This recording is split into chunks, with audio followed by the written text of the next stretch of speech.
And let's see, then we stayed on there until we got to overflowing and decided maybe we better do something else.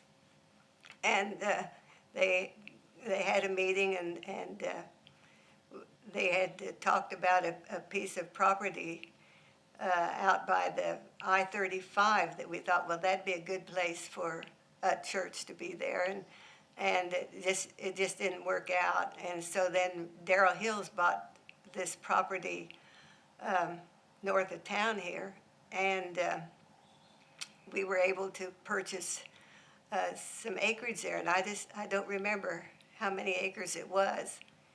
In 2001, I think it was, that Todd, well, we talked to Dave Boyer and see if he had any suggestions for a pastor. And he said, well, he had a young youth pastor up there that he thought might be interested in coming. And so that was Todd and Denise and their family. So they came down to candidate. And everyone seemed to like him really well. When we started, there was about 52 people, I think, that we had when we first started and decided to start a Bennington Bible Church. And at that time, there was right at 160 people when he came. And it's just so neat to see how God works. How he got the building for us, how he got the land for us, just everything, every part of that was just so neat to see how God works and how he continues to work in this group.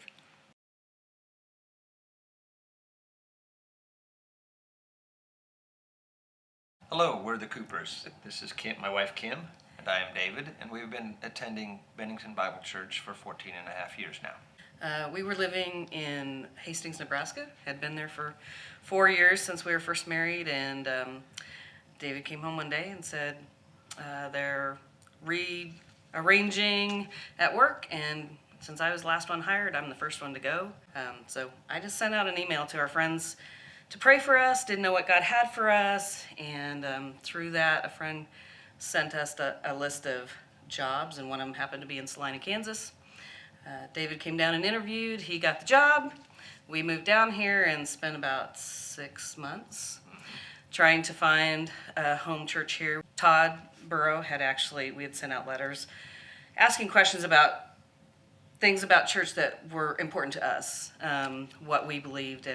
And Todd not only answered all of the questions for us, but was the only pastor who gave scriptural references for why Bennington Bible believed what they did about those particular areas that we felt were important. And so we came out and visited, and well, the very first Sunday that we came was when they were downtown at the bar.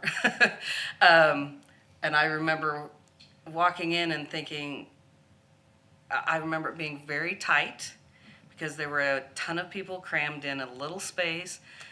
But I remember thinking too, if that many people are willing to come into this tiny little space and be a little uncomfortable to meet the Lord, then I think that's a good thing. I just remember it being kind of odd that we were walking into that space, but yet you could feel God's presence, and I knew that the people that we encountered that day were genuine. I remember when we first went into the new building, the first time that we went there. And I remember walking in because, as I said, downtown here, it was kind of closed in and dark and close and tight. And you walked in there and it was wide open and light. And I remember thinking, praising God for what he provided through the diligence of all the people who had been meeting with this church in homes, and then in this small little space downtown, and then where God brought us to.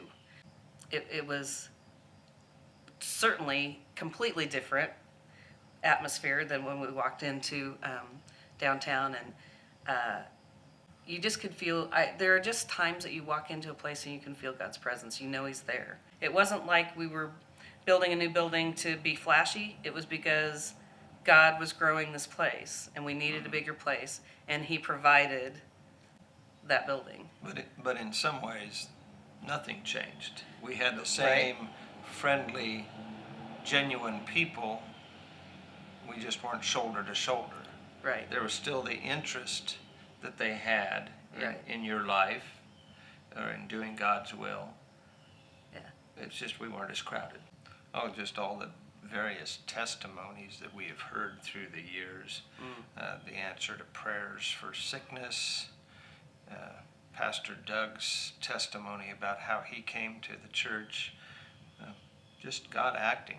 The power of prayer at Bennington Bible Church is so evident. You know, we were thinking back over the years how many people have been prayed for that had severe medical difficulties in their lives through the prayer of the people of Bennington Bible Church. Miraculous things happened. One of the other things that is a great memory for me is Kanakuk Camp Out. Just for, again, the outreach. I think Bennington Bible does a great job with outreach. The counselors come in for Kanakuk from all over the United States, and I've been able to maintain contact with several of them over the years, the last 3 years, and you know, they're all over the United States, and we're still having an impact on them. I just got a message from one of the gals the other day, and she talked about how Donna Boss and myself, she said, you just don't know how much you guys impact me still. You know, I see Bennington Bible as the catalyst maybe for my spiritual growth, and that's how I kind of view the church.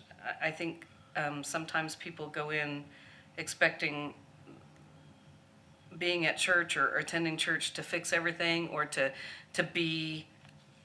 do for them what needs to be done. And I see Bennington Bible as an encouragement to me to dig deeper, for me to do the work on my personal relationship with God. And over these 14 and a half years, it's been pretty cool to look back and see how that growth has occurred, whether it's encouraging me to do something that I was uncomfortable with, like teaching Sunday school, or encouraging being in small groups, or whatever.